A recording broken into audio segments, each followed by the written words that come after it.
If he wanted to, he would is good advice for anxiously attached women or women who have a fearful, avoidant attachment style. And the problem is that we've had people on the internet who have used this advice in the wrong terms because ultimately what this advice is trying to say is that he's just not that into you.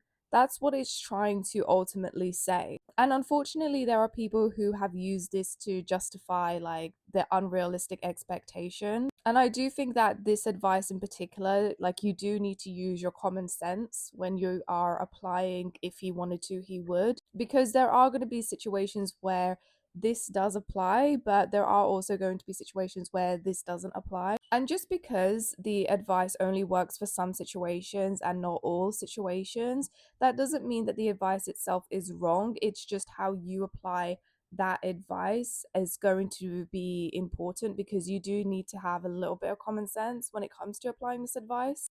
Like, for example, if you are dating a guy and he is going out on a night out with his friends and he doesn't text you during the night out or he doesn't text you the next day, that doesn't mean like he's ignoring you or like he doesn't care about you. That just means that he's probably hungover and he just can't talk to anyone. It doesn't mean that like he doesn't think less of you. The whole advice of if he wanted to, he would, it wouldn't apply in that situation. But where it would apply is that if you are like texting a guy and you've been texting him for like a few months or whatever, and he still hasn't arranged any dates, any time for you guys to meet up and go out, I'm sorry, but I don't think he's that into you. And that if he, and yeah, like if he was into you, if he wanted to, he would. The secret is to be critical of the situation that you are in and apply that advice accordingly.